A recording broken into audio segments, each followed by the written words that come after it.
सुमन लग्न होऊन सासरी आली. खूप सारी स्वप्न उराशी बाळगून जसे प्रत्येक मुलीचे स्वप्न असतात आपल्या जोडीदाराबद्दल, नवीन आयुष्याबद्दल, तशी सुमनची होती. सुमन एक उच्च शिक्षित, देखणी, चुणचुणीत आणि प्रगत विचारांची तरुणी होती. सुमनचा नवरा अक्षय अगदी तिला शोभेल असाच होता. तो पुण्यातील एका मल्टीनॅशनल कंपनीत रिजनल HR या पोस्टवर होता. बोलायला खूप मधाळ, तरीही चतुर आणि अदबशीर असे त्याचे व्यक्तिमत्व होते. सुमनच्या सासूबाई एका प्राथमिक शाळेत शिक्षिका होत्या, पण आता रिटायर झाल्या होत्या आणि सासरेही रिटायर मुख्याध्यापक होते. दीरही एका मोठ्या कंपनीत नोकरी करत होते. एकूणच सर्व काही अगदी आलबेल होतं. लग्न संध्याकाळचं होतं. सर्व आटपून हॉलवरून घरी यायला रात्रीचे 2 वाजले होते. सर्व खूप थकले आणि कंटाळे होते. छान गृहप्रवेश झाला, पण लागलीच सुमनच्या सासूबाईंनी एक छोटेखानी पूजा करून घेतली नवीन जोडप्यांकडून. सुमनच्या सासूबाईंना त्यांच्या बहिणीने समजवण्याचा निष्फळ प्रयत्न केला की सर्व थकले आहेत, बाकीचे विधी उद्या करू, पण देवाचं सर्व साग्रसंगीत आणि वेळच्या वेळी झालं पाहिजे असं म्हणून त्यांनी मधूला गप्प केलं. दुसऱ्या दिवशी बाकी सर्व विधी पार पडले. सुमनचा काकण सुटल्यावर सासूबाईंनी तिच्याकडून स्वयंपाकघरात सर्व वस्तूंची पूजा करून घेतली. सुमन हे सर्व आवडीने करत होती. सर्व आटोपल्यावर तिने सर्वांसाठी गोडाचा शिरा केला. सर्वांना तो खूप आवडला. सासऱ्यांनी सुमनला बोलावले आणि शकून म्हणून हातात 500ची नोट ठेवली आणि भरभरून आशीर्वाद दिला, अशीच या घरची अन्नपूर्णा हो. सुमन खूप खुश झाली. दुपारी सासूबाईंनी सुमनला त्यांच्या रूममध्ये बोलावलं. काय म्हणता आई? अगं सुमन, ये बस. 2 दिवसानंतर आपल्याकडे पूजा आहे. त्यात सत्यनारायण, नवग्रह शांती, तुमच्या वैवाहिक जीवनासाठी काही पूजा आणि बरंच काही असतं. पूजा 4 ते 5 तास चालते. पहाटेच पूजेला सुरुवात होते. तू डोक्यावरून नाहून घ्यायचं आणि नवी कोरी वस्त्र घालायची. सासूबाई सर्व समजावून सांगत होत्या आणि सुमन सर्व पक्क लक्षात ठेवत होती. अगं हो, तुझी डेट काय आहे पाळीची? ही काही अडचण तर येणार नाही ना? नाही तर सर्व तयारी पाण्यात आणि घर विटाळेल ते वेगळंच. तिला ऐकायला थोडं विचित्र वाटलं, पण तिने दुर्लक्ष केलं. हो आई, 1-4 दिवसानंतर आहे डेट, पण आता लग्नाची धावपळ झाली आहे तर काही सांगता येत नाही.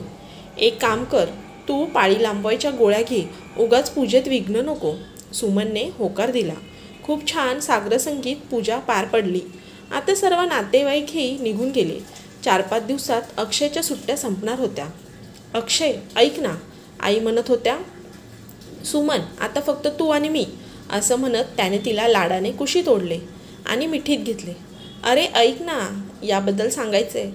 तू ऐकणार नाहीस ना? तर बरं बोल, असं म्हणत त्याने त्याचा हात हळूच तिच्या ब्लाऊजच्या नॉट खोलायला सुरुवात केली. तिने त्याचा हात घट्ट पकडला आणि घडाघडा बोलायला सुरुवात केली. आता घरात पूजेचं मंगलमय वातावरण आहे, तर आता हे सर्व घरात नको. हवं तर मी तुम्हाला नंतर तिकीट काढून देईन, मस्त फिरून या. काय काय काय मला काहीच समजत नाही. अरे आई म्हणत होत्या की ही सर्व आता नका करू. Okay, I got it. त्याने तिला मिठीतून मोकळं केलं. अक्षय, पण हे थोडं विचित्र नाही आहे का? सुमन, ऐक ना, माझी आई थोडी जुन्या विचारांची आहे, कडक शिस्तीची आहे, पण तितकीच प्रेमळ आहे. सो तिला कशाला नाही म्हणू नको? कारण या छोट्या छोट्या गोष्टीसाठी मनात मोठा तिढा निर्माण होतो आणि तो कधीच सुटत नाही. आणि मी आईचा शब्द नाही मोडू शकत. आणि हो, फक्त 6 महिन्याचा प्रश्न आहे.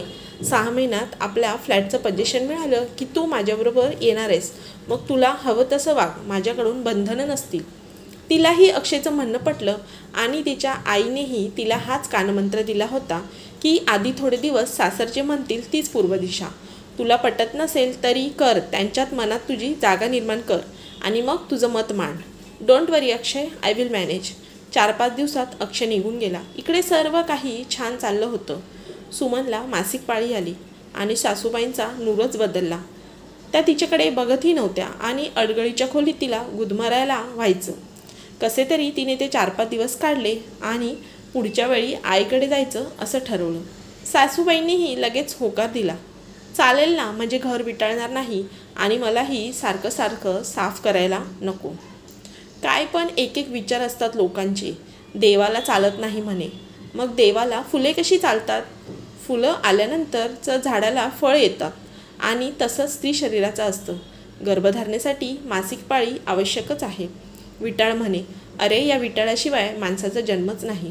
असो, आपल्याला काय, आता फक्त 4 महिने, असं म्हणून तिने स्वतःची समजूत काढली. पुढे सासूबाईंचे सणवार, पूजा अर्चा, सोहळे ओवळे आणि सुमनला गोळ्या खाण्याचा आग्रह चालूच होता. वाद नको म्हणून अजून थोडे दिवस म्हणून ती ऐकत राहिली. तिची तब्येत खूप वाढत होती. तिला कारणच कळेना. आहार नियंत्रित होता, व्यायामही चालू होता, पण तरी असं काय होतंय कळत नव्हतं. हल्ली तिची चिडचिड खूप वाढली होती. मानसिक स्वास्थ्य हरवलं होतं. पण अक्षयकडे गेल्यावर सर्व नीट होईल असं ती मनाला समजावत होती. फ्लॅट पोझिशनला बोलता बोलता वर्ष निघून गेलं आणि ती अक्षयकडे आली. आता ती खूप खुश होती. सर्व काही तिच्या मनासारखं होतं. कसलीही कडक शिस्त नव्हती. दिवस खूप आनंदात जात होते. मधून सासूबाईंचा फोन येई आणि अमुक एक पूजेला येच असा आग्रह असे. मग हवं तर गोळ्या घे. अक्षय तर नाही म्हणू शकत नव्हता.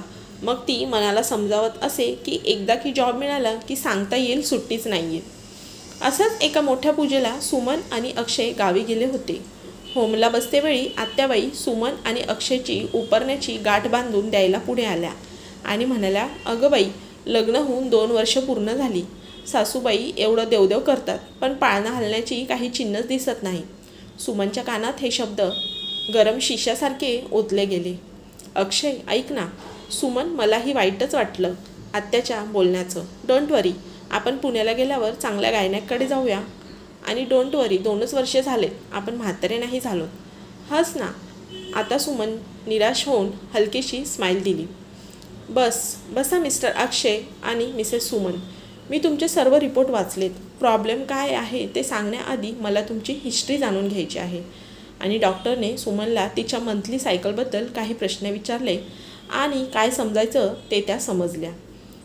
अशा कशा गं तुम्ही आजकालच्या शिकलेल्या मुली साधी डोकेदुखीची गोळी घेण्याआधी साईड इफेक्ट चेक करतात ना. आणि शब्दच नाही आहे. सारखं मेन्सेस लांबवण्याच्या गोळ्या घेऊन तू तुझ्या शरीरावर खूप अत्याचार केलेत. तुझ्या फेलोपियन ट्यूबमध्ये छोटे ब्लॉकेजेस आलेत. दरवेळी होणाऱ्या हॉर्मोन चेंजेसमुळे तुझ्या दोन्ही ओव्हरीज खूप डॅमेज झाल्यात. त्यात असंख्य पाण्याचे बुडबुडे तयार झालेत. डॉक्टरांचा एक शब्द सुमनवर आघात करत होता. तिचे सर्वांग गारठले होते. अक्षयचंही तसंच झालं होतं. हे सर्व इतक्या थराला जाईल असं त्याला स्वप्नात सुद्धा वाटलं नव्हतं. डॉक्टर अजून बोलतच होत्या आणि युटेरस म्हणजेच गर्भपिशवी त्यात गाठ झाली. तुम्ही तुमच्या हाताने तुमच्या आई होण्याचे चान्सेस 90% कमी केलेत आणि ती गाठ गोळ्यांनी नाही विरघळली तर गर्भपिशवी काढावी लागेल. तरीही आपण प्रयत्न करूयात. सुमन तडक उठली. डॉक्टर, सॉरी टू से, पण आता मला कुठलेच प्रयत्न करायचे नाहीत. तुम्ही गर्भपिशवी काढून टाका.